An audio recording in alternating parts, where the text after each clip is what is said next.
ನೀನು ಸರಿ ನೋಡ್ಬಿಡು. ಅಯ್ಯೋ, ಇಷ್ಟೆಲ್ಲ ದುಡ್ಡು ನಾವ್ ಹೇಗ್ ಹೊಂದ್ಸಕ್ಕಾಗತ್ತೆ? ಹಾಗಂತ ಸುಮ್ಮನೆ ಕೂತ್ಕೊಳಕಾಗತ್ತೆ? ಮಗಳ ಮದುವೆ ಹೇಗ್ ಮಾಡೋದು? ನೋಡು, ಅವರು ಈಗಾಗಲೇ ಬೇಗ ಮದುವೆ ಮಾಡ್ಕೊಡಿ ಅಂತ ಅರ್ಜೆಂಟ್ ಮಾಡ್ತಾ ಇದ್ದಾರೆ. ಒಳ್ಳೆ ಸಂಬಂಧ ಬೇರೆ. ಈ ಸಂಬಂಧ ಬಿಟ್ರೆ ಮತ್ತೆ ಇಂಥ ಸಂಬಂಧ ಸಿಗಲ್ಲ. ಅದು ಅಲ್ಲದೆ ಇರೋಳು ಮಗಳ ಮದುವೆನ ಅವಳಿಗಿಷ್ಟ ಆಗೋ ಹಾಗೆ ನಾವು ಚೆನ್ನಾಗಿ ಮಾಡ್ಕೊಡ್ಬೇಕಲ್ವೇನೆ? ಓ, ನೀವ್ ಹೇಳೋದೇನೋ ಸರಿ, ಆದ್ರೆ ಇಷ್ಟೆಲ್ಲ ದುಡ್ಡು ನಮ್ಮ ಹತ್ರ ಎಲ್ಲಿದೆ? ನಾವ್ ಹೇಗ್ ಹೊಂದ್ಸೋದು? ನಮ್ಗೆ ಯಾರು ಸಾಲ ಕೊಡ್ತಾರೆ? ಹೌದು, ನಾನು ಅದನ್ನೇ ಯೋಚನೆ ಮಾಡ್ತಾ ಇದ್ದೀನಿ. ಹಾ, ಒಂದ್ ಕೆಲಸ ಮಾಡು. ನೀನು ಕೆಲಸ ಮಾಡ್ತಾ ಇದೆಯಲ್ಲ ಜಯಂತು, ಅವ್ರ ಹತ್ರ ಕೇಳಿ ನೋಡು. ಅವ್ರ ಕಷ್ಟ ಕಾಲದಲ್ಲಿ ನೀನು ಹೋಗಿ ಅವ್ರಿಗೆ ಸಹಾಯ ಮಾಡಿದ್ಯಾ? ಈಗ ನಮಗ್ ಕಷ್ಟ ಇದೆ, ಸಹಾಯ ಮಾಡಿ ಅಂದ್ರೆ ಮಾಡ್ತಾ ಇರ್ತಾರಿಯೇ? ಖಂಡಿತ ಕೊಡ್ತಾರೆ. ಆದ್ರೆ ಪಾಪ ಅವರು ಹೆಂಡತಿನ ಕಳ್ಕೊಂಡು ದುಃಖದಲ್ಲಿದ್ದಾರೆ. ಇಂಥ ಸಮಯದಲ್ಲಿ ನಾವು ಹೇಗ್ ಸಹಾಯ ಕೇಳೋದು ಅಂತ. ನೋಡು, ನೀನ್ ಹಾಗಂದ್ರೆ ನೀನ್ ಕೇಳದೆ ಇದ್ರೆ ನನಗೆ ಹೇಳು, ನಾನೇ ಹೋಗಿ ಕೇಳ್ತೀನಿ. ಅದು ಸರಿನೇ, ನೀವೇ ಹೋಗಿ ಕೇಳಿ. ಆದ್ರೆ ನೋಡ್ರಿ, ಅವ್ರ ಹತ್ರ ಮಾತಾಡುವಾಗ ಅಪ್ಪಿ ತಪ್ಪಿ ಸಹ ನಿಮ್ ಹೆಂಡತಿ ಸತ್ತಿದ್ದಾಳೆ ಅಂತ ಹೇಳೋಕ್ ಹೋಗ್ಬೇಡಿ. ಯಾಕೆಂದ್ರೆ ಅವರು ಅವ್ರ ಹೆಂಡತಿನ ತುಂಬಾ ಹಚ್ಕೊಂಡಿದ್ದಾರೆ. ಅವಳು ಸತ್ತಿಲ್ಲ, ಇನ್ನೂ ಬದುಕಿದಾಳೆ ಅಂತ ಹುಡುಕ್ಸ್ತಾನೆ ಇರ್ತಾರೆ. ನೀವು ಸುಮ್ಮನೆ ಅವ್ರ ಹತ್ರ ಮಾತಾಡಿ ದುಡ್ಡು ಕೇಳಿ ದುಡ್ಡು ಇಸ್ಕೊಂಡು ಬಂದ್ಬಿಡಿ.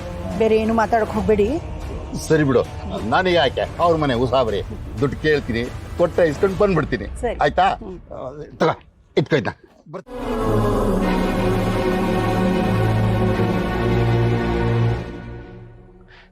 ಅಳಿಯಂದ್ರೆ, ಇನ್ನು ಇಲ್ಲೇನ್ ಮಾಡ್ತಾ ಇದ್ದೀರಾ?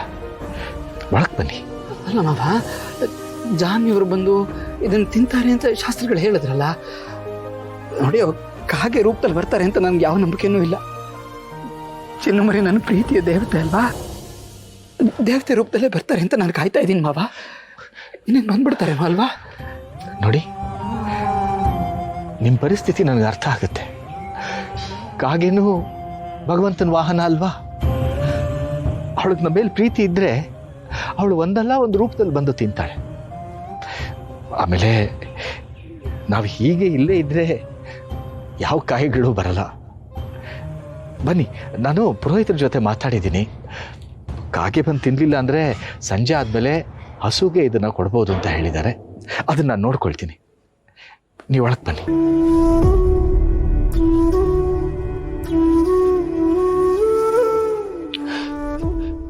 ಬನ್ನಿ ಹೇಳಿ ಅಂದ್ರೆ.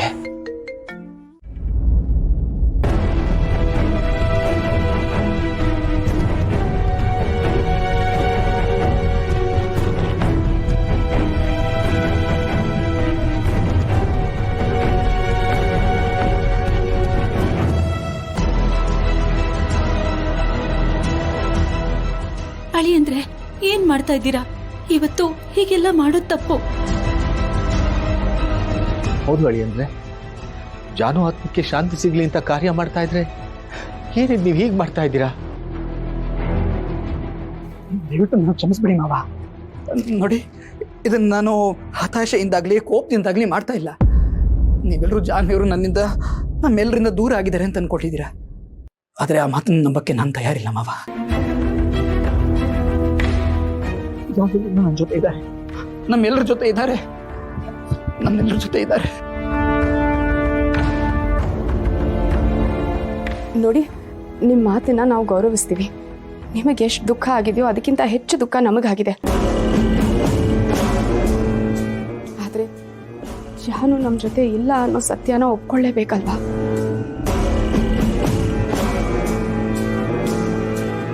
ನೋಡಿ ಭಾವನವರೇ, ಆ ಮಾತನ್ನೇ ಒಪ್ಕೊಳ್ಳೋಕೆ ನಾನು ತಯಾರಿಲ್ಲ ಅಂತ ನಿಮ್ಗೆ ಹೇಳ್ತಾ ಇರೋದು. ಒಬ್ಬರು ಜೀವಂತವಾಗಿದ್ದಾಗ ಅವ್ರ ಜೊತೆ ಹೇಗೆ ವರ್ತಿಸ್ತೀವಿ ಅನ್ನೋದು ಮುಖ್ಯ ಆಗುತ್ತೆ, ಒಪ್ಕೋತೀನಿ.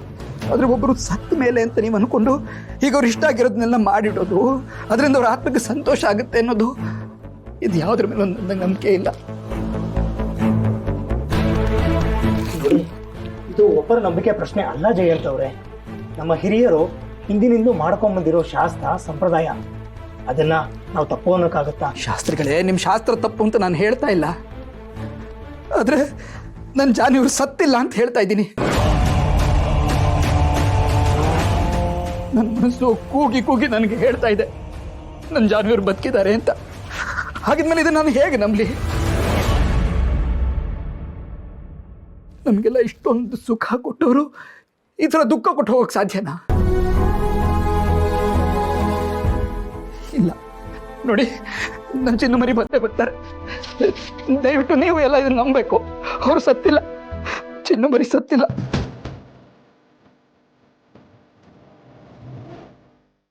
ನೀವು ತುಂಬಾ ಬೇಜಾರು ಮಾಡ್ಕೊಂಡಿದ್ದೀರಾ, ಅದಕ್ಕೆ ಈ ತರ ಮಾತಾಡ್ತೀರ ಅಂತ ಅರ್ಥ ಆಗುತ್ತೆ. ಆದ್ರೆ ಜಾನವರು ವಾಪಸ್ ಬರ್ಬೇಕು ಅಂದ್ರೆ ಪವಾಡನೇ ಆಗ್ಬೇಕು. ಇರೋದನ್ನ ನಾವ್ ಆಕ್ಸೆಪ್ಟ್ ಮಾಡ್ಲೇಬೇಕಲ್ವಾ? ಹೌದು